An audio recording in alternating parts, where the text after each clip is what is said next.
Liquor అక్రమ కేసులో MP Mithun రెడ్డికి ఏసీబీ కోర్టు రిమాండ్ విధించింది.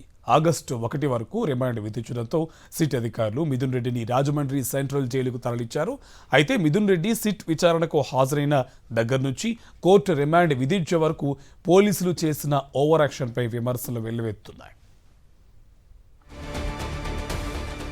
ప్రతిపక్ష పార్టీలో బలమైన నేతలు, ప్రభుత్వ లోపాలను ఎత్తి చూపే నాయకులు, ముఖ్యంగా వైఎస్ జగన్మోహన్ రెడ్డికి దగ్గరగా ఉండే నేతలను కూటమి సర్కార్ టార్గెట్ చేస్తూనే ఉంది. ఏడాది కాలంగా అక్రమ కేసులతో, తప్పుడు అరెస్టులతో అరాచక పాలన సాగిస్తోంది. ఇందులో భాగంగా మద్యం కుంభకోణాన్ని సృష్టించి భారీ స్థాయిలో స్కామ్ జరిగిపోయింది అంటూ అరెస్టుల పర్వానికి తెరతీసింది. తాజాగా సిట్ విచారణకు హాజరైన మిథున్ రెడ్డిని 8 గంటల పాటు విచారించి తర్వాత అరెస్టు చేసినట్లు ప్రకటించారు. రాత్రంతా సిట్ కార్యాలయంలోనే ఉంచేశారు.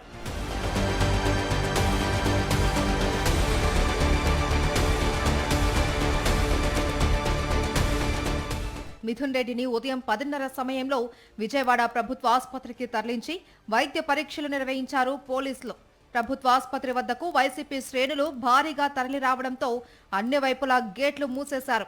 సుమారు గంట పాటు వైద్య పరీక్షలు నిర్వహించిన అనంతరం మిథున్ రెడ్డిని ఏసీబీ కోర్టుకు తరలించారు. అయితే సిట్ కార్యాలయం, ప్రభుత్వ ఆసుపత్రి వద్ద వ్యవహరించిన మాదిరిగానే కోర్టు వద్ద కూడా పోలీసులు అత్యుత్సాహం చూపించారు. కోర్టుకు వెళ్లే మార్గాలన్నింటినీ మూసేసి పరిసరాలను తమ ఆధీనంలోకి తీసుకున్నారు. ఆఖరికి కోర్టు ప్రాంగణంలోకి న్యాయవాదులను కూడా వెళ్లకుండా అడ్డుకున్నారు. దీంతో పోలీసులకు న్యాయవాదులకు మధ్య తీవ్ర వాగ్వాదం జరిగింది. పోలీసుల తీరుపై లాయర్లు తీవ్ర ఆగ్రహం వ్యక్తం చేశారు.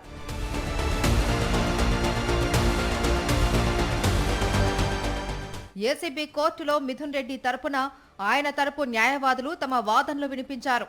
Mithun Reddy ECG health reports లో బ్లడ్ క్లాట్స్ ఉన్నాయని, కానీ వాటిని సిట్ అధికారులు కోర్టుకు సమర్పించలేదు అని జడ్జికు తెలిపారు. ప్రైవేట్ ఆసుపత్రికి వెళ్లేందుకు అనుమతి ఇవ్వాలి అని కోరారు.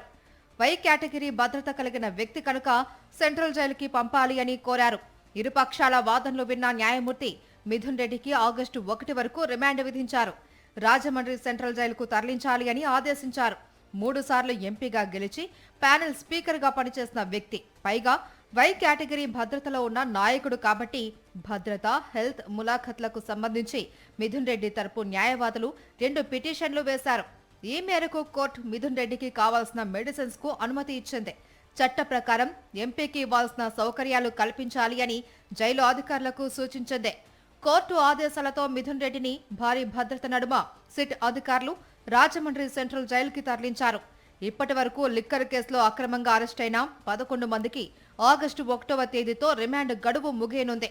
ఈ క్రమంలో మిథున్ రెడ్డికి కూడా ఆగస్టు 1 వరకు రిమాండ్ విధించారు. అదే రోజు అందరితో పాటు కలిపి మిథున్ రెడ్డిని కూడా సిట్ అధికారులు కోర్టులో హాజరుపరచనున్నారు.